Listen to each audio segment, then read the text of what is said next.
Today we are going to try a pin that I found on Pinterest, and this is called the Boston Poke Cake. And this is one of those things that I have been wanting to try for a while. It's been pinned on my Pinterest for a very long time, so I figured why not. Let's do the Love It or Leave It Food Friday. First thing you're supposed to do is bake your cake according to the directions on the back. And for this, you need a yellow cake mix. Whichever you want to use is fine. So go ahead and bake the cake according to how it says on the back of your instructions. Now, the instructions say to use a 9x13 baking pan, but I don't like doing that. I like thicker cake, so I'm going to go ahead and use my 9x9. Once your cake is done, again, like I said, I like a thick piece of cake. If you don't like it this thick, use the 9x13 or do two 9x9s. It's up to you, but I like the thicker cake, so that's what I chose to do. The next thing she says to do while your cake is still warm, once you've pulled it out, you need to take something that is circular. She said a wooden spoon or something, anything really will work, and go all the way down. And she said, you know, just every inch or so. I'm gonna do I'm just gonna kind of go with it. Okay, so once you have your holes in your cake, the next thing you're gonna do is make your pudding mix. And you need 2 boxes of the instant pudding, either vanilla or French vanilla. I just grabbed vanilla. It was just take and pour your pudding mix down in. But hers looked thicker, so I don't know how mine's gonna go. But you're basically just gonna pour this over there and then smooth it out on top. Once you've filled the holes, you really have to move kind of like the cake around to get it to go into the holes. Then you're gonna put a layer of the pudding on top and pop this in your fridge. You're gonna cover it, pop it in your fridge for about 2 hours or so. You gotta let it sit before you put on the frosting. In 2 hours, so the next thing that you need to do, I went ahead and didn't use all my pudding. I have some saved here, but I figured once it started to settle, I was gonna need to retouch up some spots.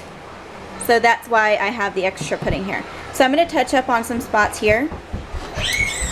But the next thing that you need to do is take your chocolate frosting, remove the lid and the foil, pop it in there in your microwave for about 10 to 15 seconds, just enough to kind of loosen this up and make it spreadable. You don't want it to be bubbly.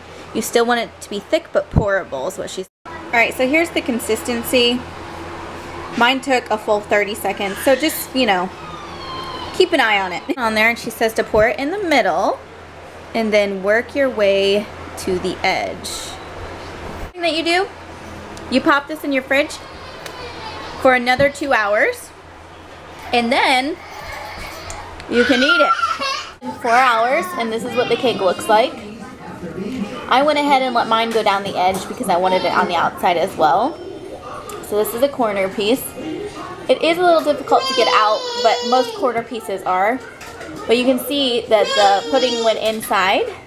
The chocolate's nice and thick again, like cake frosting would be. And then you've got your pudding. So we're gonna go ahead and try it. The whole bite. Take the whole bite. Is it really good? Yeah? Alright, so I've got a little bit of the pudding and the chocolate and the cake. Not as like moist as I thought it would be. I thought for sure, oh, this is gonna be like a little soggy. It's not, it tastes just like cake would. And then you got little bits of pudding that you taste and a little bit of chocolate. So after 4 hours, I mean, it's good. The one thing I am noticing though is my layer of chocolate has fallen off my cake. So it really didn't stay. And I don't know if it's because this piece is an edge or not, but there wasn't much pudding. That's why I like to put it around the edge of the pie, so the edge of the cake, so that way I got a little bit more pudding. It's been pretty much 24 hours since we made the cake, and here's what it looks like. I did cut small pieces, but you can see that the pudding kind of settles down into the cake a lot better. Now I haven't tasted it yet, but appearance-wise, the pudding does settle into the cake better if you let it sit for 24 hours. Yesterday, it seemed really dry. I was expecting more of a moist cake. because of the pudding inside of it. So let's see here. Mmm.